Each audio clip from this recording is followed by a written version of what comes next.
जो जिस तरह अनवर हक को इन्होंने प्राइम मिनिस्टर बनाया, एक नोटिफिकेशन निकाले नवाज शरीफ का, हमारे साथ जो जुल्म हो रहा है ये मुस्लिम लीग कर रही है, ये नवाज शरीफ कर रहा है। मैं अल्हम्दुलिल्लाह झूठ नहीं बोलता, सियासत के लिए झूठ बोलना भी कोई बात है। अवाम को धोखा दें, सबज बाग दिखाएं और फिर कौमी सतह पे ये काम करें आप, और फिर ये तवक्को करें कि अल्लाह माफ कर देगा। अल्लाह माफ नहीं करता। झूठ नहीं बोलना चाहिए कि मैंने ये इलेक्शन जीतना है, हुकूमत में आना है, वज़ीर-ए-आज़म बनना है। मैं झूठ बोल के तो लोगों को धोखा दे के वोट मांगूं और फिर मैं कुछ ना करूं। अस्सलाम वालेकुम नाज़रीन, प्रोग्राम न्यूज़ लाइन के साथ मैं हूं आदिल निज़ामी। नाज़रीन, प्रोग्राम की anchor person doctor Maria Zulfiqar Khan तबीयत नासाज होने की वजह से आज प्रोग्राम नहीं कर पाएंगी। उनकी अदम मौजूदगी में आज ये प्रोग्राम करने की जिम्मेदारी मुझ पे है। नाज़रीन, मुल्क में सियासी इलेक्शन और तबल बच चुका है। इसके साथ साथ सियासी जमातें ज़ोर शोर से अपनी इंतखाबी मुहिम चलाए हुए हैं। दूसरी जानिब लेवल प्लेइंग फील्ड को बुनियाद बनाकर इलेक्शन के हवाले से खदशात का इजहार भी किया जा रहा है। ऐसी सूरत हाल में होने वाले इंतखाबात की क्रेडिबिलिटी क्या होगी, जबकि मुल्क की दो बड़ी सियासी जमातें इलेक्शन से 75 रोज़ पहले Pakistan Tehreek Insaf intra party election, जबकि पाकिस्तान पीपल्स पार्टी में बयानिए और इसके साथ साथ इख्तियारात की जंग हमें नज़र आ रही है और मसाइल में घिरी दोनों जमातें नज़र आ रही हैं। इस सूरत हाल में मुल्क की सियासत किस तरफ जाएगी? साबिक सदर जरदारी जो हैं वो दुबई चले गए हैं। इसके साथ साथ बिलावल भुट्टो जरदारी वो भी आज ही दुबई रवाना हुए हैं। इस पूरे मामले में आज हम गुफ्तगू करेंगे। हमारे साथ मौजूद हैं पाकिस्तान पीपल्स पार्टी के रहनुमा हैं हैदर जमान कुरैशी साहब, हमारे दूसरे मेहमान हैं राना एहसान अफजल साहब, मुस्लिम लीग नून से ताल्लुक़ है, जबकि हमारे तीसरे मेहमान हैं अहमद अवैस साहब, पाकिस्तान तहरीक इंसाफ को रिप्रेजेंट करेंगे और सीनियर कानूनदान है। आप तीनों मेहमानों का बहुत शुक्रिया। प्रोग्राम शुरू करने से पहले जरदारी साहब ने गुज़िश्ता रोज़ एक निजी चैनल को इंटरव्यू दिया और इंटरव्यू में बहुत सी बातें की जिसके ऊपर आज बहस भी हो रही है और हम देख रहे हैं कि बिलावल भुट्टो जरदारी उस इंटरव्यू के बाद अचानक से दुबई चले गए हैं। पहले आपको शॉर्ट सुनवाते हैं, देखते हैं जरदारी साहब ने क्या कहा। बिलावल पूरी तरह से ट्रेन नहीं हुआ, उसको भी ट्रेन कर रहे हैं। बिलावल अभी तक ट्रेन नहीं है। अच्छा, He'll take time. मुझसे टैलेंटेड है, मुझसे ज्यादा एजुकेटेड है, he is better spoken than me, मगर एक्सपीरियंस इज एक्सपीरियंस। और पार्टी कैंडिडेट्स को टिकट्स जो है वो मैं देता हूँ, और बिलावल साहब को भी आपने टिकट दिया। हाँ जी, हैदर ज़मान कुरैशी साहब आपसे बात का आगाज करते हैं। पहले तो जरा ये बता दें, आप 3P से हैं कि 4P से हैं? बिस्मिल्लाहिर्रहमानिर्रहीम, बहुत शुक्रिया। आपके सवाल का जवाब बड़ा सिंपल है। There is no difference between 3P and 4P। 4P जो है वो पार्लियामेंट्री विंग है पीपल्स पार्टी का, और जब आमिर ने पाकिस्तान पीपल्स पार्टी को जो है बैन करने की कोशिश की, और उस वक़्त मोहतरमा शहीद बेनज़ीर भुट्टो साहिबा ने मुशर्रफ के दौर में इसको 4P के तौर पर रजिस्टर करवाया, क्योंकि 3P को वो इलेक्शन सिंबल नहीं दे रहे थे, और मखदूम अमीन फ़हीम साहब को इसका बनाया, प्रेसिडेंट बनाया, और तब से पाकिस्तान पीपल्स पार्टी तीर के निशान पर 4P जो है, हमारे जो पार्लियामेंटेरियंस हैं सेनेट में, कौमी असम्बली में, सूबाई असम्बलियों में, वो कई इलेक्शन 4P पे लड़ चुके हैं। और 3P जो है वो हमारी एक मदर पार्टी है, जो आइडियोलॉजिकली जो शहीद जुल्फ़िकार अली भुट्टो, बेनज़ीर भुट्टो शहीद, और अब चेयरमैन बिलावल साहब उसको देखते हैं।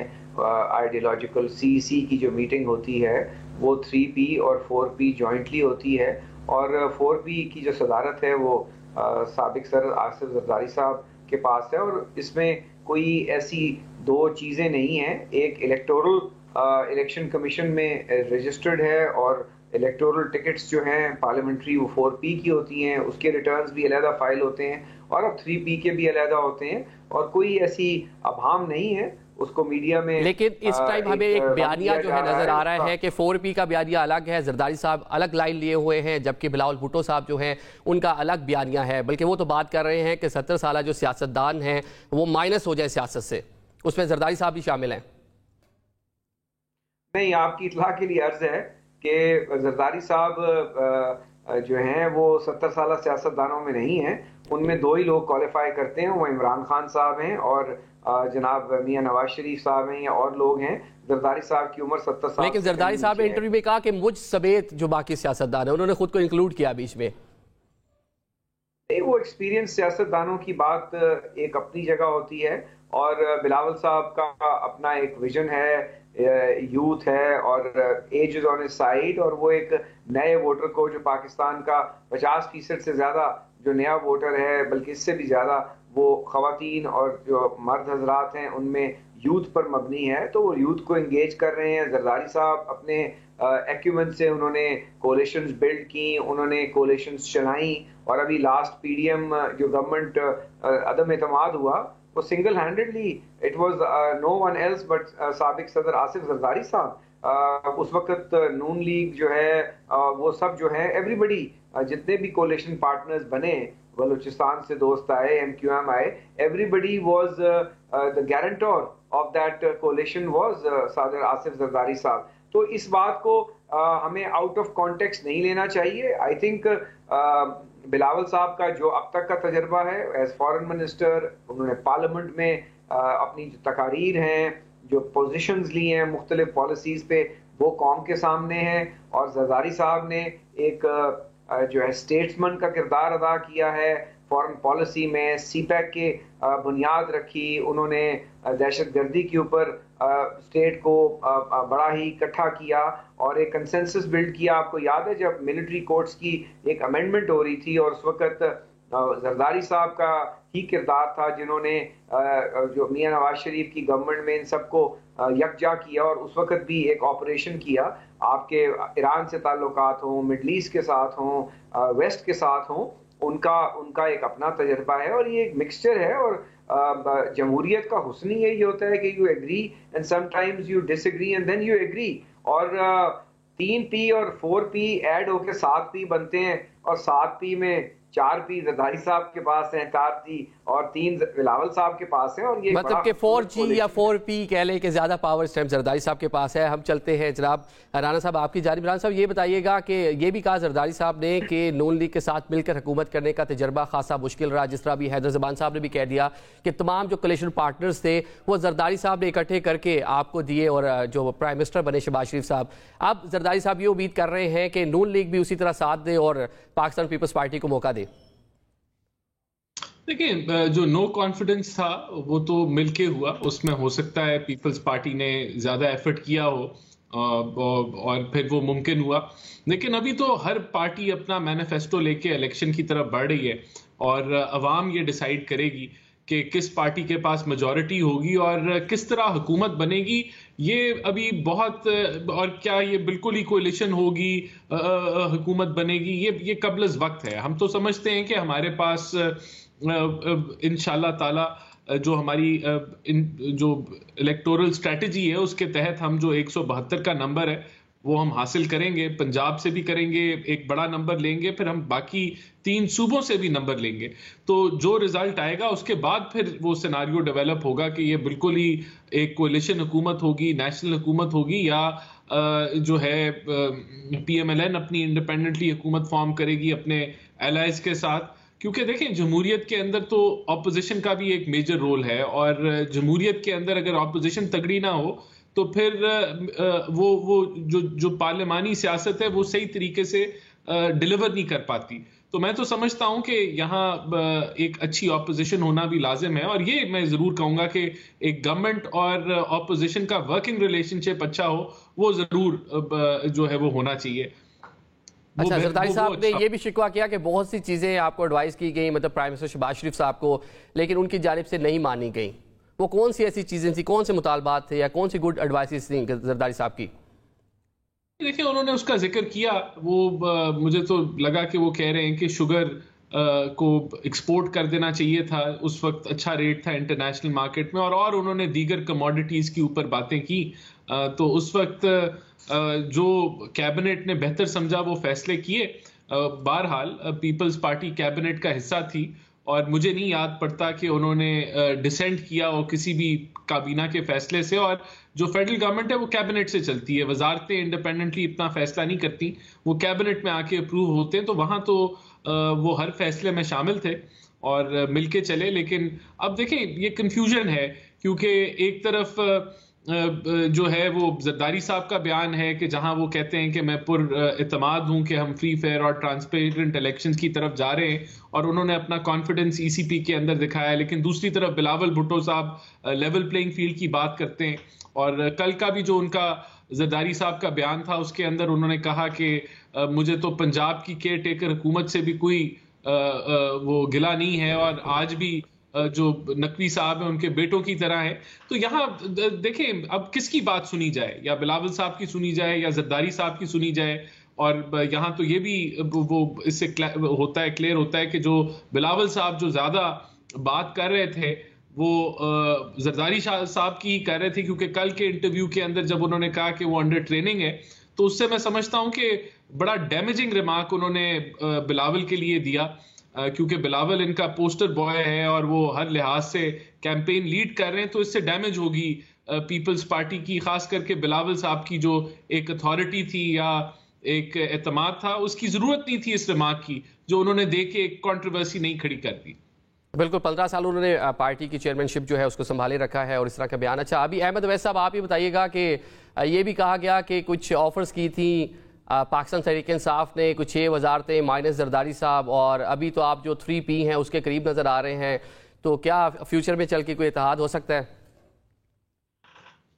बिस्मिल्लाहिर्रहमानिर्रहीम। मेरा ख्याल है कि अभी इस किस्म का इत्तेहाद तो मुमकिन नहीं है। अलबत्ता असूली जैसा जरदारी साहब की भी स्टेटमेंट आई थी कि जो है इक्वल अपॉर्चुनिटी जो है सबको मिलनी चाहिए और किसी को इलेक्शन प्रोसेस से बाहर नहीं होना चाहिए, सबको हिस्सा लेना चाहिए, पीटीआई को भी पूरा चांस मिलना चाहिए। तो और नून लीग की जो है वो नॉट दैट के बज़ाहिर, बल्कि उनकी तो पूरी की पूरी जो एक स्ट्रेटजी है वो बड़ी सेल्फिश है, और उसमें मुल्क की मफाद को मद्देनजर उन्होंने ना पहले कभी रखा है ना अब रखा है। अब भी वो मिलिट्री जो है वो इस एस्टेब्लिशमेंट के साथ मिलके जिस किस्म का वो खेल खेलना चाह रहे हैं, और उसको आगे भी उन्होंने मेरे नुक्ता नज़र से जो मैंने महसूस किया है, और उसकी बहुत सारी डिटेल अगर वक्त हुआ तो मैं बता भी दूंगा किसी वक्त, कि उन्होंने 9 मई के वाक़े में भी उन्होंने फौज को गलत मुलविस करके अवाम की नज़रों में बदनाम करने की कोशिश की है। ये उनकी पुरानी स्ट्रेटजी है, क्योंकि नवाज शरीफ बुनियादी तौर के ऊपर अब भी जब भी गुफ्तगू करते हैं तो वो 18 के इलेक्शन को किस तरीके से वो सुप्रीम कोर्ट को भी बदनाम करते हैं और पाकिस्तान आर्म फोर्सेस को भी बदनाम करते हैं, तो ये उनकी स्ट्रेटजी है। तो इस लिहाज से अगर चलेंगे तो देखिए, कहते हैं कि enemy of your enemy is your friend, और एक इंग्लिश का मुहावरा और भी है कि birds of similar feather flock together. तो इस असूली फैसले के ऊपर जब जरदारी साहब और पीपल्स पार्टी जब ये इस लाइन पे चलेंगे तो आई एम श्योर के पीटीआई जो है वो उनके दरमियान फासले जो हैं वो कम हो जाएंगे, और वो ज्यादा हम आहंगी के साथ। मतलब टारगेट आपका सेम है, मतलब पाकिस्तान मुस्लिम नून को टारगेट करना है, इलेक्शन में उनके मध्य मुकाबिल है आप, और मिलके कोई कोलेशन या आगे जिस तरह नून लीग ने एमक्यूएम के साथ, बाप पार्टी के साथ या दीगर जो छोटी जमातें हैं उनके साथ कोलैबोरेशन शुरू करती है, तो आगे जाके आप भी एक साथ हो सकते हैं। नहीं, हम साथ नहीं हो, इस तरह जो है वो इलेक्शन कोई किसी इत्तेहाद के तहत बिल्कुल नहीं लड़ेंगे। पीटीआई बिल्कुल अलग इलेक्शन लड़ेगी और अपनी मुनफरद हैसियत को बरकरार रखने की कोशिश करेगी, और वो उसी के ऊपर, लेकिन असूली मौक़िफ़ के ऊपर, इवन प्लेइंग ग्राउंड के ऊपर, कॉन्स्टिट्यूशन की बालादस्ती के ऊपर, और आइन की हुक्मरानी और ये जो रूल ऑफ लॉ के कॉन्सेप्ट के ऊपर हम जिस वक्त दूसरी पार्टियां इसके ऊपर शोर मचाती हैं या वो एक बात करते हैं, हम उनके साथ खड़े होंगे जरूर। चले जी, हैदर ज़ुबान कुरैशी साहब सेम पेज पे दिखाई दे रहे हैं, लेकिन जरदारी साहब ने जो बयान दिया है उसके बाद आप नहीं समझते कि 15 साल तकरीबन चेयरमैन पाकिस्तान पीपल्स पार्टी ने बिलावल भुट्टो, एक पूरी स्ट्रगल, पूरी ट्रेनिंग की गई उनकी, उसके बाद वो काफ़ी ज़्यादा ग्रूम हो चुके थे, तो जरदारी साहब का बयान जो है बड़ा डैमेजिंग है बिलावल के लिए। नहीं, देखिए, मैं नहीं एग्री करता राना साहब की बात से कि पोस्टर बॉय हैं बिलावल साहब। तो इनकी पोस्टर बॉय मरियम नवाज हैं, लेकिन she is not the prime ministerial candidate. और उनके और पीएमएल लंदन और पीएमएल पाकिस्तान में जो कोल्ड वॉर चलती रही, हमारी हुकूमत जो पिछली आउट गोइंग है उसके इब्तदा में कोई आधी हुकूमत कहती थी कि हमें असेंबलियाँ तोड़ के फॉरेन इलेक्शन में जाना चाहिए, PML लंदन और PML पाकिस्तान के दोस्त कहते थे कि नहीं, हमें इन चैलेंजेस का मुकाबला करना चाहिए। तो डिफरेंस ऑफ ओपिनियन किसी भी जमात में होता है इश्यूज के ऊपर। और मैं समझता हूँ, और मैं आपके सवाल जो आपने अहमद अवैस साहब को किया या राना साहब को किया, मैं आपको थोड़ा क्लैरिफाई कर देता हूँ। जरदारी साहब ये कह रहे हैं कि एक ऑल इंक्लूसिव इलेक्शन होना चाहिए, किसी भी जमात को एक्सक्लूड नहीं करना चाहिए, खा वो कोई भी हो। और इस वक्त ज्यादा खदशा PTI के दोस्तों को है, और जाहिर है उसमें जो उन्होंने एक बयानिया बनाया और फिर जो एक 9 मई का सानिया किया, उसका किसी ने तो उनको नहीं कहा था कि आप ये करें। तो जाहिर है जो लोग मुलव्विस हैं उन पर जरूर ट्रायल्स चलें और मंतकी अंजाम तक पहुंचें। तो पीपल्स पार्टी में जो जरदारी साहब है वो ये कह रहे हैं कि एक ऑल इंक्लूसिव इलेक्शन होना चाहिए, और इलेक्शन करवाना इलेक्शन कमीशन की जिम्मेवारी है, केयर टेकर गवर्नमेंट उसके ताबे है, और हमें एतमाद है इलेक्शन कमीशन पे कि वो अपना आईनी रोल पूरा करेगी। और सिकंदर सुल्तान राजा साहब ने माजी में जब इमरान खान की हुकूमत थी तो उन्होंने डस्का इलेक्शन है और बहुत सारे इलेक्शंस पे ये अपनी रिट बनवाई है, और हम तवक्को करते हैं। बिलावल साहब जो बात कर रहे हैं वो भी वही बात कर रहे हैं, लेकिन मुख्तलिफ अंदाज में कर रहे हैं कि लेवल प्लेइंग फील्ड होनी चाहिए। Now level playing field is an inclusive election and an equal opportunity election. So that is little bit, समझ लें आप, वो एक्स्ट्रा जो बात कर रहे हैं उसमें ये है कि इंक्लूसिव भी हो और सबको यकसर मौके मिलें। अब हमें भी पता है, और बिलावल साहब को और पाकिस्तान पीपल्स पार्टी से ज्यादा कौन जानता है कि इस मुल्क में 1970 के बाद इंक्लूसिव इलेक्शन तो मिले ना मिले, कम से कम लेवल प्लेइंग फील्ड वाला मुतवातिर इलेक्शन शायद ही कभी मिला है। और हमेशा इलेक्शन पे सवालिया निशान होते हैं, एक आउटगोइंग गवर्नमेंट होती है तो आने वाले जो होते हैं उनको ज्यादा एक एडेड एडवांटेज होता है या कंपैरेटिव एडवांटेज होता है। तो इस वक्त मंजरनामा इस तरह का है, और हम जो बात कर रहे हैं, और वो PTI के दोस्त अगर उनको लड़ने दिया जाएगा, हम तो चाह रहे हैं, बल्कि उनकी लबकुशाई नहीं हो पा रही और हम ज्यादा एडवोकेट कर रहे हैं और बिलावल साहब भी बात कर रहे हैं, तो वो अगर सोचते ही रह जाएंगे और अगर उनको इलेक्शन लड़ने का मौका ना मिला तो कम से कम पाकिस्तान पीपल्स पार्टी एक स्टांस ले रही है कि जनाब एक यकसर मौके वाला इलेक्शन दें। तो इसमें कोई ऐसी अजीब व गरीब बात नहीं है। हम एक डेमोक्रेटिक पार्टी और डेमोक्रेटिक बात कर रहे हैं। बाकी जो इलेक्शन में नताइज आएंगे, उसके बाद जो नेशनल असेंबलियों में, प्रोविंशियल असेंबली में नंबर्स आएंगे, वो पोस्ट इलेक्शन है कि हमने किस जमात के साथ मिलकर, हर हुकूमत हर जमात की कोशिश होती है कि वो इलेक्शन जीतें और उनका स्लोगन, अपना मैनिफेस्टो, अपना प्रोग्राम, अपनी पास्ट परफॉर्मेंस वो कौम के सामने रखेंगे और लेकर जाएंगे, गली गली सुबह सुबह जाएंगे। और यही हम समझते हैं कि PML नवाज के दोस्त भी करेंगे, दीगर जमातों के दोस्त भी करेंगे, और उसके बाद एक फ्री, फेयर और ट्रांसपेरेंट इलेक्शन जिसकी हम सबको उम्मीद करनी चाहिए। और हमें यकीन है कि इलेक्शन कमीशन को ये अपनी आईनी कानूनी जिम्मेवारी पूरी करनी चाहिए, और एक आज़ाद सुप्रीम कोर्ट की विजिलेंट आय में हम समझते हैं कि एक अच्छा इलेक्शन जो सबको एक्सेप्टेबल हो, पाकिस्तान की अगली आने वाली गवर्नमेंट के लिए एक बेहतर इलेक्शन होगा, और उसको माशी चैलेंजेस, फॉरेन पॉलिसी चैलेंजेस और जो इकोनॉमिक मेल्टडाउन है उसको सहारा देकर आगे बढ़ाने में, और जो केयर टेकर गवर्नमेंट कुछ अच्छे इनिशिएटिव्स कर रही है, कुछ स्ट्रक्चरल रिफॉर्म्स कर रही है, SIFC है, फॉरेन डायरेक्ट इन्वेस्टमेंट है, कुछ प्राइवेटाइजेशंस की बातें हो रही हैं, तो अगर कुछ अच्छी चीजें हैं, स्मगलिंग है, होर्डिंग है, ब्लैक मार्केटिंग है, करेंसी मैनिपुलेशन है, तो अगर कुछ चीजें ही सही दुरुस्त सिमत में ले जाएं तो अगली आने वाली जो भी हुकूमत होगी, और मैं समझता हूँ एक नेशनल ऑल इंक्लूसिव गवर्नमेंट जो है पाकिस्तान की इस वक्त जरूरत है।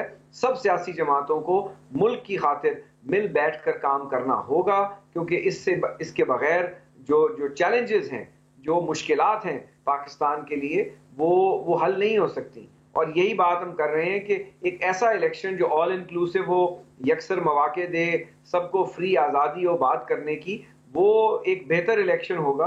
और हर पॉलिटिकल पार्टी को अपना इलेक्टोरल कैंपेन का तरीका, अपनी गुफ्तार, अपना अंदाज़े बयान, लोगों से जो बात करनी है, एग्नाइज ना करें लोगों को, इंसाइट टू वायलेंस ना करें, इंस्टीट्यूशन से तसादुम की बात ना करें, सबसे एक अच्छे माहौल में रहते हुए इलेक्शन में जाएं, तो पाकिस्तान की अवाम आपको ज्यादा रिसेप्टिव होगी। और हम समझते हैं, और पीपल्स पार्टी में ना माजी में कभी ऐसी दरार पड़ी है और ना ही जिन लोगों की अगर ख्वाहिश है कि इससे कोई ऐसा अनहोनी हो जाएगी तो आमिर तोड़ नहीं सके पीपल्स पार्टी को, पीपल्स पार्टी में इस किस्म की ग्रुप बंदी नहीं हो सकी। ये एक इलेक्टोरल पॉलिसी का हिस्सा है और एक स्ट्रैटेजी का भी हिस्सा है, और हमने एक पार्लियामेंट्री सियासत जो होती है वो एक और मिजाज और गुफ्तार और गुफ्तगू से होती है। जो इलेक्शन का मैदान होता है वो ज़रा एग्रेसिव बेलिजरेंट होता है, और हमारे यंग चेयरमैन जो है वो पाकिस्तान के वोटर को मतलब ये सारा जो ही इलेक्शन कैंपेन है, इसलिए बिलावल साहब बड़े एग्रेसिव बयान दे रहे हैं, वरना तो 16 माह इकट्ठे कैबिनेट शेयर की उसी काबीना का हिस्सा थे बिलावल साहब, और अभी चंद माह बाद ही जो है इस तरह के बयान दे रहे हैं। राना साहब, ये इलेक्शन कैंपेन समझ रहे हैं क्योंकि वाकई के ग्रजेस हैं? हलवा पूड़ी खाएंगे बैठ के, सारी जमातें बयान नहीं दे रही, सिर्फ बिलावल साहब के नजर आ रहे हैं आपको, जमात इस्लामी का नजर नहीं आ रहा, मुस्तफा कमाल MQM का नजर नहीं आ रहा, मौलाना फजलुर रहमान का। इलेक्शन जो है वो मुद्दे पे लड़ा जाता है, इलेक्शन खून गरमा के लड़ा जाता है, इलेक्शन में घोड़े दौड़ते हैं। घोड़ों को दौड़ाने के लिए क्या आप नींद की गोली खा के सो जाएंगे और एक्सपेक्ट करेंगे कि पाकिस्तान की आवाम नहीं? पहले आप मिल के पहले जो है मुल्क बचा रहे थे, इकॉनमी बचा रहे थे, और आज एक दूसरे को क्रिटिसाइज कर रहे हैं इन्हीं इश्यूज पे। सिर्फ अपनी वजारत खारजा के हवाले से आप कह रहे हैं कि वो बहुत अच्छी कारकर्दगी रही और बाकी काबीना जो है उसके ऊपर आपका तहफ़्फ़ुज़ात है। अपनी कारकर्दगी को डिफेंड करना है ना। अब मुझे बताएं कि PML नवाज के दोस्त जो हैं अपनी वजारतों को भी डिफेंड करेंगे, और जो पीपल्स पार्टी ने जिन फैसलों में कैबिनेट में बैठकर सपोर्ट किया है, IMF प्रोग्राम हो, फॉरेन पॉलिसी के डिसीजंस हो, हम कब कहते हैं कि हम उनको ओन अप नहीं करते? लेकिन यस, हम कहते थे 50% तनख्वाहें बढ़ाएं, उन्होंने 35% बढ़ाई। हम कहते थे कि शुगर एक्सपोर्ट ना करें, उन्होंने कर दी। हम कहते थे कि अप्रैल 10 को आपने हुकूमत संभाली है, सारी IMF की शराइत जो है, पेट्रोल डिवैल्यूएशन आप पास ऑन कर दें। ये 12 महीने इन्होंने लगा दिए, 2 वजीर खजाना चेंज कर दिए, दोनों ने एक दूसरे की पॉलिसीज को इंटरव्यूज में टीवी पे बैठ के ड्राई क्लीन किया। वो पीपल्स पार्टी ने करवाया।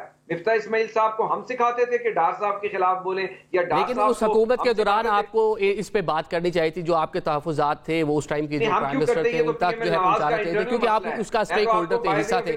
चले अभी एक ब्रेक ले लेते हैं। ब्रेक के बाद जो आपका जो इस टाइम जो दूसरा जो बयानिया है लेवल प्लेइंग फील्ड का, आपका भी है, पाकिस्तान तहरीक इंसाफ का भी है। ब्रेक के बाद थोड़ा उस पर भी बात कर लेते हैं। अभी ब्रेक की जानिब चलते हैं।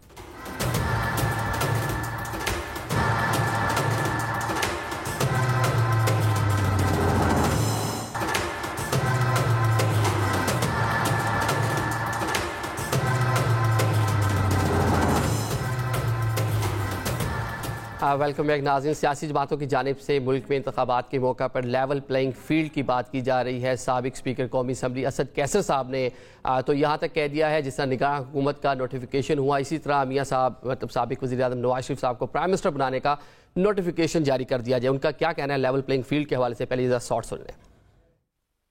इस वक्त जो माहौल बनाया जा रहा है फ्री एंड फेयर इलेक्शन का नहीं है। ये तो हमारे खिलाफ नारे लगाते थे कि ये सिलेक्टेड है, ये सिलेक्टेड प्लस है। इस किस्म की इलेक्शन को कौन मानेगा? दुनिया कौन माने? नवाज शरीफ को ये 1000 दफ़ा जो है ना प्राइम मिनिस्टर बनाए, इससे बेहतर ये है कि नवाज शरीफ की जो जिस तरह अनवर हक को इन्होंने प्राइम मिनिस्टर बनाया, एक नोटिफिकेशन निकाले नवाज शरीफ का। हमारे साथ जो जुल्म हो रहा है ये मुस्लिम लीग कर रही है, ये नवाज शरीफ कर रहा है, और हम देखें, हम अल्लाह की हुजूर जो है ना अपना केस पेश करेंगे। जी राना एहसान साहब, आपने ज़रा शॉर्ट भी सुन लिया। इससे पहले ज़रा बिलावल साहब के हवाले से भी थोड़ी ज़रा मजीद ज़रा बात कर लें, और कुछ हैदरत साहब के जो सवालात हैं उनका जवाब भी अगर आप देना चाहें। बिलावल साहब कहते हैं, कभी लाडला कहते हैं, कभी किंग्स पार्टी कहते हैं, कभी कहते हैं कि एक शख्स जो लंदन से वापस आ रहा है उसकी वजह से इंतखाबात ताख़ीर का शिकार हैं। तो इतने ज़्यादा बिलावल साहब को ग्रजेस क्या हो गए मुस्लिम लीग नून की क़यादत से? देखिए, सबसे पहले तो मैं PTI की बात करना चाहूँगा। देखें, PTI खुद RTS बिठा के आई। उस वक्त नवाज शरीफ को पनामा के अंदर, जिसका नाम भी नहीं था, इकामा पे उनको निकाला गया, और फिर किस तरीके से WhatsApp के ऊपर JITs बनी और एक प्लानिंग के तहत आया। और जब ये हुकूमत में भी आए तो इन्होंने हुकूमत भी, इनके अपने जो पार्टी के सदर हैं वो कहते हैं इनके नैपी चेंज होते रहे, टेलीफोन कॉलों पे बिल पास होते रहे, सेनेट में नंबर्स जो हैं वो कोई और लोग पूरे करते थे। तो ये जो जमहूरियत की बात करते हैं, ये तो खुद एक मसनूई तरीके से आए और मसनूई तरीके से इन्होंने हुकूमत चलाई। तो इनके पास रास्ता था और वो रास्ता बड़ा क्लियर था कि ये नेशनल असेंबली के अंदर ऑपोजिशन लीडर का जो है वो काम करते और वहाँ ऑपोजिशन, एक तगड़ी ऑपोजिशन करते, केपीके की हुकूमत चलाते, पंजाब की हुकूमत चलाते, तो इनकी सियासत कहीं और होती। लेकिन इन्होंने ये रास्ता नहीं अपनाया। इन्होंने एक जाली प्रोपेगेंडा किया इंपोर्टेड हुकूमत का। 200 वेस्टर्न मीडिया को जो है वो इंटरव्यू दिए, वहां साजिश की बात नहीं की, लेकिन पाकिस्तानी अवाम को गुमराह किया, मीर जाफर, मीर सादिक के नारे लगाए, और फिर 9 मई को जो इन्होंने फौजी तंसीबात के ऊपर हमला किया। और फिर देखें, खान साहब जब कोर्ट की प्रेमिसेस में थे तो उनका बयान है, और वो रिकॉर्डेड बयान है, कि इन्होंने कहा कि अगर ये मुझे गिरफ्तार करेंगे तो फिर यही कुछ होगा, और इन्होंने मजम्मत नहीं की। फिर इनकी जब पकड़ दकड़ हुई तो मजम्मत। तो आज ये अपने अमाल और जो रास्ता, ये जमहूरी रास्ता इन्होंने नहीं अपनाया, और जो ये रास्ता अपनाया, तो ये उसकी वजह से अब ये आज जेरे ताब हैं। इन्होंने रियासत से लड़ाई ली और वो उसका रद्द अमल आज ये फेस कर रहे हैं। देखिए, जहां तक पीपल्स पार्टी की बात है और उनके इल्जामात की बात है, डेफिनेटली हमारे साथ वो मुकाबले में है प्राइम मिनिस्टरशिप के लिए, और वो थ्रेटन फील करते हैं कि हमारी जमात जो है मियां साहब के आने के बाद मुतहरक है, और हमने सिंध के अंदर भी एक अच्छी पेनिट्रेशन की, बलोचिस्तान में भी की, केपीके में भी हम करने जा रहे हैं। तो वो मामलात है। लेकिन मैंने तो आपको बताया कि अब तो ये बात रद्द हो गई ना, क्योंकि जरदारी साहब ने एक तो कॉन्फिडेंस शो किया कि फ्री फेयर ट्रांसपेरेंट इलेक्शन होने जा रहे हैं, और उन्होंने ईसीपी पे भी पूरा एतमाद किया, और कल का उनका इंटरव्यू भी जो है वो भी बड़ा क्लियर है कि कोई ऐसा मामला नहीं है। यहां तक पंजाब के ऊपर ये बात करते थे, पंजाब के केयर टेकर सीएम के ऊपर, वहां भी उन्होंने एतमाद का इजहार किया। तो बिलावल साहब तो वैसे ही अंडर ट्रेनिंग है, तो उनके जो मौकफ जो वो इख्तियार करते रहे, तो उसका तो मैं अब जवाब, मेरा नहीं ख्याल वो देना बनता है, क्योंकि जब वो ट्रेनिंग उनकी मुकम्मल होगी तो फिर मैं जरूर उनका जवाब दूंगा। तो ये हमारा मौकफ है। देखिए, लेवल प्लेइंग फील्ड हम भी मांगते हैं, हम भी चाहते हैं फ्री फेयर ट्रांसपेरेंट इलेक्शंस हो, और हम किसी के पास नहीं गए दरवाजा खटखटाने के लिए। ना हमारी ख्वाहिश है कि कोई सपोर्ट हो। अदारों को अपने हदूद में रह के काम करना चाहिए, और सियासत में मुदाखलत नहीं होनी चाहिए। यही हमारा मौकफ है। और इलेक्शंस फ्री फेयर ट्रांसपेरेंट कराना ईसीपी का जो है वो काम है, और उसके साथ केयर टेकर हुकूमतों का काम है, जिनको करना चाहिए। चलें, हैदर ज़मान साहब आप बता दें, 70 अरब लगने हैं टैक्स पेयर के, इस कौम के टैक्स का पैसा लगना है, तो अगर इसी हालात में इंतखाबात होते हैं तो उनकी क्रेडिबिलिटी क्या होगी? क्रेडिबिलिटी तो इंतखाबात करवाने के बाद पता चलेगी। हम तो इसीलिए फोरवॉर्न कर रहे हैं कि अपनी जिम्मेवारी को, अपनी आइनी और कानूनी जिम्मेवारी को सही अंदाज में जो है निभाएं और डिस्चार्ज करें अपनी जो ऑब्लिगेशंस हैं।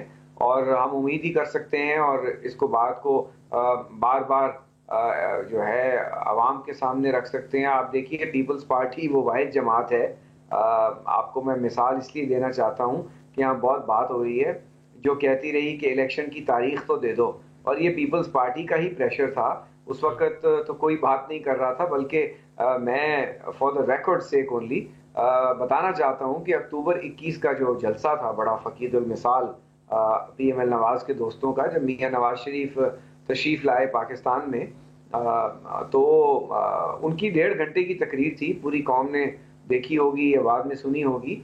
उसमें इलेक्शन की तारीख उन्होंने नहीं मांगी, उन्होंने अपना एजेंडा दिया, उन्होंने अपनी ख्वाहिशात का इजहार किया, उन्होंने अपने प्रोग्राम का इजहार किया। लेकिन उसके लिए सबसे पहले तो इस मुल्क में इलेक्शन होना ज़रूरी है। तो हम ये समझते हैं कि पीपल्स पार्टी इलेक्शन की डेट मांगती रही, इलेक्शंस के लिए तैयारी सबसे पहले हमने की, और बड़ी अच्छी बात है। हम तो चाहते हैं पीएमएल नवाज में जो नई जान पड़ी है, मुतहरक हुई है। हम ही थे जो कहते थे कि आप पीडीएम की हुकूमत में ही जो है जो बाई इलेक्शंस हैं वो कंटेस्ट करें। जो 72 सीटों पे इमरान खान साहब ने इस्तीफे दे दिए और इलेक्शंस अनाउंस हुए, लेकिन पीएमएल नवाज के दोस्त जो हैं चाहते थे कि नहीं, इलेक्शंस बाई इलेक्शंस ना हो। ये भी एक पॉइंट ऑफ डिस्कॉर्ड, और ये भी आपके सामने है। जुलाई 17 को जो पंजाब में 27 असेंबलियों के इंतखाबात हुए, उसमें भी PML नवाज की जो हुकूमत है या सीट्स हैं वो उन्होंने लूज की और पीपल्स पार्टी ने बाई इलेक्शंस में अपनी सीट्स विन की। उसी एनवायरनमेंट में जब PTI की हुकूमत थी पंजाब में, तो हमें देखना है कि इनको भी नहीं घबराना चाहिए और उम्मीद करनी चाहिए कि एक अच्छा इलेक्शन हो, कंपेटिटिव इलेक्शन हो और agenda oriented, issue oriented election हो और उसमें से पाकिस्तान के लिए एक अच्छी पार्लियामेंट निकले जो पाकिस्तान को अगले चैलेंजेस से निकाल सके। और ये नोक जोक, सियासी बयानबाजी, जल्द से जलूस, ये तो इलेक्टोरल पॉलिटिक्स का हुस्न है और मीडिया की जीनत भी बनेगा। और अंडर ट्रेनिंग का ये मतलब नहीं होता कि जो अंडर ट्रेनिंग की इस्तेलाह है ये इसको आउट ऑफ द ब्लो नहीं करना चाहिए। आई थिंक उनका कहने का मकसद ये था कि देयर इज नो सब्स्टिट्यूट और शॉर्टकट टू एक्सपीरियंस। अब जो मियां नवाज शरीफ का एक्सपीरियंस है वो मरियम नवाज साहिबा का तो नहीं हो सकता, या जो मियां शहबाज शरीफ साहब का लाइफ का एक्सपीरियंस है with age and experience with administrative experience, वो हमजा शहबाज साहब का नहीं हो सकता। और इसी तरह और जमातों में भी। तो मैं समझता हूं कि youngsters will eventually take over where the seniors hand over the bastion and the cannon। सही, नौजवानों को आगे आना चाहिए। ठीक है, आपकी पार्टी के इस टाइम ये बयानियां भी चल रहे हैं कि नौजवान जरा आगे हैं, बुजुर्ग जरा बैकफुट पे चले जाएं। अहमद अवैस साहब हमारे साथ हैं, दोबारा उनसे जरा बात कर लेते हैं। अहमद साहब, ये बताइएगा कि आपका लेवल प्लेइंग फील्ड के हवाले से जो तहफ़्फ़ुज़ात हैं इलेक्शन कमीशन की जानिब से चारों सूबाई हुकूमतों को और वफाक को जो डायरेक्शन दी गई है, ख़त लिखा गया, कहा है कि एक सियासी जमात, मतलब आपकी जानिब इशारा है कि लेवल प्लेइंग फील्ड आपको दी जाए, जो आपके तहफ़्फ़ुज़ात वो एड्रेस किए जा रहे हैं, मुतमईन है इससे?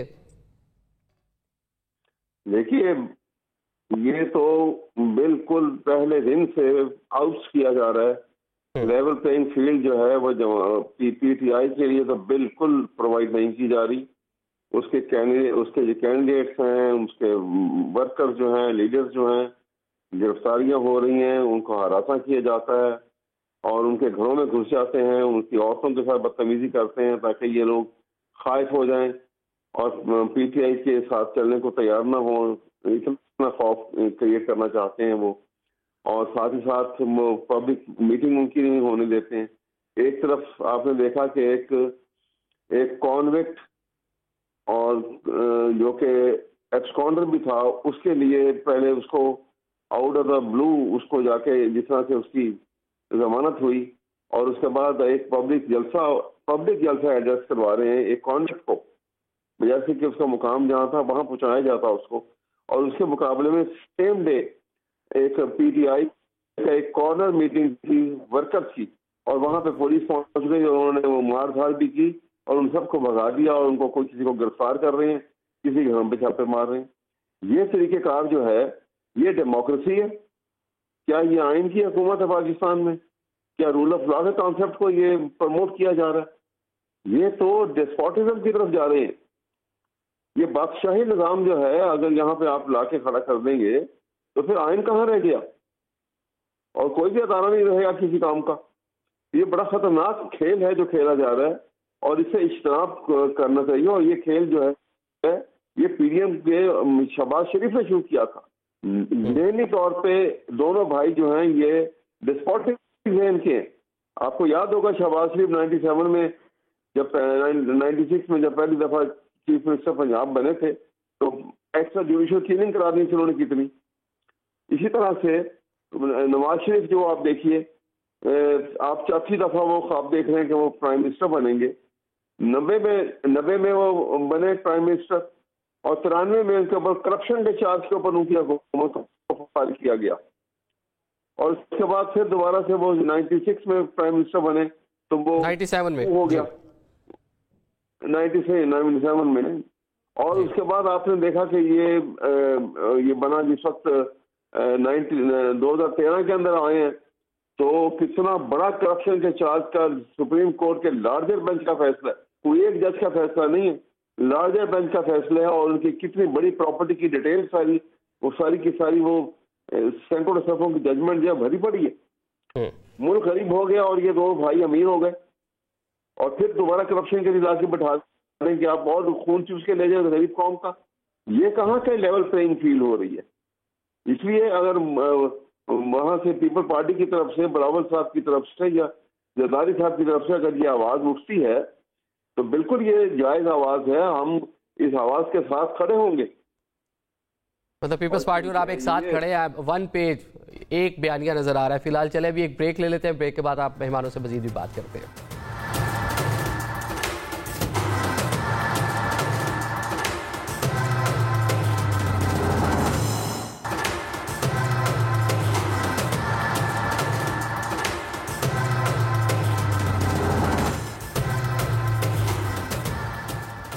वेलकम बैक नाज़रीन। निगरान वज़ीर दाखिला सरफराज बुगटी साहब की जानिब से एक बयान जो है सामने आया है। गैर मुल्की नशरियाती अदारे को उन्होंने इंटरव्यू दिया जिसमें कहा कि अदालतें चेयरमैन PTI को फेवर दे रही हैं और सबसे बड़े लाडले जो हैं वो चेयरमैन PTI हैं। अहमद अवैस साहब क्या कहते हैं इस पे?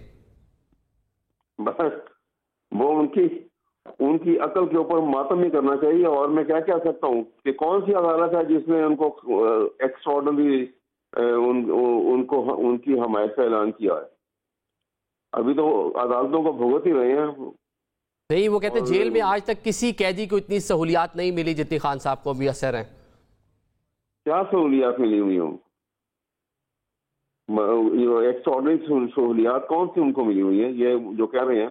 और उनको एक जो हमारे जो केयर टेकर वजीर दाखिला हैं, उनको अपने नाक के नीचे नजर नहीं आ रहा कि प्राइम मिनिस्टर जो हैं अनवारुल हक काकड़ साहब, वो किस कानून के तहत और कौन सी अथॉरिटी उनको किस कानून ने दी थी कि वो सरकारी जहाज लेके सरकारी खजाने के ऊपर हाथ मार के और वो सारी दुनिया का चक्कर लगा रहे हैं। अमेरिका चले गए, उसके बाद वो यूरोप आ जाए, और वो फ्रांस चले गए, उसके बाद फिर सऊदी अरेबिया में आ गए और अपनी फैमिली को सैर करा रहे हैं। ये कहाँ से अथॉरिटी ले ली उन्होंने, एक नॉमिनेटेड आदमी ने? ये वो इनको गिरफ्तार क्यों नहीं करते? वो वजीर दाखिला हैं, इंटीरियर मिनिस्टर हैं, वो सारी एजेंसियां उनके डिस्पोजल के ऊपर हैं। अगर ईमानदार हैं, अगर इंटेग्रिटी के आदमी हैं, तो सबसे पहले प्राइम मिनिस्टर को गिरफ्तार करें। किस कानून के तहत उन्होंने ये काम किया? जब तक हम ये चीजें नहीं सोचेंगे, जब तक हम ये महसूस नहीं करेंगे कि कौमी खजाना कितना अहम है, पब्लिक मनी जो है ये एक अमानत है, और अमानत में खयानत एक गले की भी नहीं हो सकती। लेकिन देखिए इंटरनेशनल फोरम्स पर पाकिस्तान को रिप्रेजेंट तो करना है ना, कि UNO में जा रहे हैं, दीगर ममालिक में जा रहे हैं, पाकिस्तान को रिप्रेजेंट तो करना है। बात सुनिए ना, केयर टेकर प्राइम मिनिस्टर ने वहाँ क्या, वहाँ तो नुमाइंदा मुस्तकिल जो आपका बैठा हुआ है, उसने जाके वहाँ जो जब सेशन शुरू होते हैं वहाँ पे वो बात कर लेता है। नहीं, केयर टेकर प्राइम मिनिस्टर जो है, आइन ने उसको केयर टेकर प्राइम मिनिस्टर बनाया है। इसके साथ साथ जो पिछली गवर्नमेंट थी वो भी थोड़ा एम्पावर कर गई थी निगरान हुकूमत को। मेरी बात सुनिए, आइन ने केयर टेकर प्राइम मिनिस्टर बना के उसके आइन के तहत कानून बना दिया। 2017 के इलेक्शन लॉज के सेक्शन 230 सेक्शन जो है उसमें डिटेल दे दिए कि केयर टेकर गवर्नमेंट जो है ये काम कर सकती, ये नहीं कर सकती। ना करने वाले काम करने की इजाजत किसने दे दी इनको? लेकिन मुद्दत भी चले 90 दिन की थी, लेकिन मुद्दत भी बढ़ गई। ये बता दें जरा कि 28 नवंबर को खान साहब जो हैं अदालत के रूबरू पेश हो रहे हैं, और आज वजीर दाखिला ने भी इसकी तस्दीक की है कि उनको पेश किया जाएगा अदालती अहकामात जो हैं उनको मानते हुए। तो क्या पाकिस्तान तहरीक इंसाफ लोगों को, कारकुनों को लाने का इरादा रखती है? बिल्कुल लेके आएंगे, और इंशाअल्लाह ताला भरपूर इलेक्शन में हिस्सा लेंगे हम, और अदालत का दरवाजा खटखटाएंगे, देखेंगे कि हमें रिलीफ कैसे कानून और इंडिपेंडेंट जुडिशरी अगर मौजूद है तो बिल्कुल हमें इक्वल प्लेइंग ग्राउंड जो है वो प्रोवाइड करनी पड़ेगी, और हमें इक्वल अपॉर्चुनिटी इलेक्शन को लड़ने की, इलेक्शन कैंपेन चलाने की देनी पड़ेगी इनको। चलिए, आपका पॉइंट आ गया। हैदर साहब ये बताइएगा कि एक निगरान वजीर दाखिला, उनका मनसब जो है वो उनको इजाजत नहीं देता इस तरह के बयान देने की, आपको भी गिले शिकवे हैं, क्या कहते हैं इस पे? देखिए, मैंने उनका ये बयान नहीं सुना। अब मुझे नहीं मालूम कि उसको क्या सवाल किया गया और वो किस कॉन्टेक्स्ट में था, तो एक चीज़ मैंने देखी नहीं तो मैं कमेंट नहीं कर सकता। यकीनन वो एक जिम्मेवार वजीर दाखिला हैं, और पहले भी उन्होंने बलूचिस्तान गवर्नमेंट में भी बड़ी सीनियर पोजीशंस पे काम किया है। हो सकता है सवाल की नौइयत ऐसी हो, लेकिन अभी तक ऐसी कोई चीज़ नज़र तो नहीं आई। लेकिन हाँ, माजी में इमरान खान साहब को अदालतों ने ज़रूर रिलीफ दिया, लेकिन 9 मई के वाक़यात के बाद तो मैं समझता हूँ कि इस किस्म की कोई चीज़ मंजरनामे पे नहीं आई। उनको जहाँ रिलीफ मिलता है वो मिल भी जाता है, और अदालतें हैं एक फोरम नहीं देता दूसरी जगह वो चले जाते हैं, और ये कांस्टेंट स्ट्रगल होती है। और पाकिस्तान में अदालतें जो हैं वो उनकी भी एक अपनी जूरिस्प्रूडेंस है। अहमद अवैस साहब जानते हैं, इफ्तिखार चौधरी साहब की और जूरिस्प्रूडेंस थी, साकिब निसार साहब की और थी, हमारे कराची से एक चीफ जस्टिस गुले गुलजार, उनकी एक और जूरिस्प्रूडेंस थी। वो कहते थे मुझे 1950 वाला कराची चाहिए। तो अभी एक बड़े चले आपकी आगे राना साहब का आखिरी कमेंट ले लें, प्रोग्राम का वक्त जो है खत्म होने का। राना साहब आप बता दें कि पहले बयान देते रहे कि जब मियां साहब पाकिस्तान आएंगे, जनरल अदालती बिहेवियर पे बात नहीं कर सकते, फैसलों पे बात कर सकते हैं। अब कोई कौन सा स्पेसिफिक फैसला है मेरी नजर से नहीं गुजरा कि उन्होंने। चले हैदर साहब आपका पॉइंट आ गया। रान साहब ये बता दीजिएगा कि जब मियां साहब पाकिस्तान आ रहे थे तो उस टाइम कहा गया कि कानून के मुताबिक जो है उनके खिलाफ कार्रवाई होगी, यही वजीर दाखिला थे, लेकिन अब सुना है कि केयर टेकर गवर्नमेंट ख़त्म होने के बाद कुछ आपके साथ भी रवाबित हैं, कोई सेनेट की टिकट या आगे जो सियासत है वो आपके प्लेटफॉर्म से करेंगे, इसलिए ज़रा थोड़ा सॉफ्ट कॉर्नर है आपके लिए। देखिए ऐसी कोई बात नहीं है, हमें किसी के सॉफ्ट कॉर्नर की ज़रूरत नहीं है। सब जानते हैं ये बोगस केसेस बनाए गए थे मियां नवाज शरीफ के ख़िलाफ़। यहाँ इन्होंने एक्स्ट्रा जुडिशल किलिंग की बात की तो अपने दौर में करते ना, उसके ऊपर अगर कोई सबूत था। ये बोगस प्रोपेगेंडा करके एक इन्होंने जो है वो विच हंटिंग की नैब के काले कानून के तहत, और कुछ इनको नहीं मिला तो पनामा से इन्होंने कामा निकाला और इनको नैब के काले कानून के तहत लोगों को अंदर किया। 6-6 महीने उनको बगैर रेफरेंस दायर किए, बगैर केस दायर किए, उसको तौसीह दे दी चेयरमैन को, उसको ब्लैकमेल करके ये सारे काम कराए। करप्ट तरीन हुकूमत थी पीटीआई की, जो कि करप्शन परसेप्शन इंडेक्स बताती है कि 140 पे ले गए, 117 पे हम छोड़ के गए थे। उसको इतना मजीद इन्होंने इजाफा करप्शन में किया, बढ़ा दिया, और बिल्कुल पब्लिक मनी से इनकी खान साहब अमीर होते रहे। $200 मिलियन का तो सिर्फ इन्होंने जो है वो डाका मारा चंद किनालों के लिए, जो मलिक रियाज साहब की इन्होंने एडजस्टमेंट करा दी, उसके तहत इन्होंने चंदे के ऊपर जमीनें ले ली। तो बिल्कुल करप्ट तरीन हुकूमत थी पीटीआई की, और ऐसी नाअहल हुकूमत तो कभी भी देखने को नहीं मिली। तो फिर जो इन्होंने नफरत की जो बीज बोए आज वो भुगत रहे हैं, और जो इन्होंने शफाफियत का एक वो कंबल ओढ़ा हुआ था, अब ये एक्सपोज हो चुके हैं हर लिहाज से। फॉरेन फंडिंग का केस हो, तोशाखाना के मामलात हों, तो अब जब ये लेक्चर देते हैं, ये दर्स देते हैं करप्शन के ऊपर, और ये दर्स देते हैं पॉलिटिकल विक्टिमाइजेशन के ऊपर और जमहूरियत के ऊपर, तो लोग हंसते हैं कि खान साहब की अपने जो अमाल हैं। लोग हंसते हैं, लेकिन जो तमाम मामलात के फैसले जो हैं वो अदालतों ने करने हैं। बाकी जो अवामी मामलात है उसका फैसला इस अवाम ने करना है, और 8 फरवरी को इंतखाब होगा जिसमें अवाम जो है अपना हक राय इस्तेमाल करेगी और जिसे चाहेगी अपना हुक्मरान जो है वो चुनेगी। आप तीनों मौजूद मेहमानों का बहुत शुक्रिया। अल्लाह हाफिज़।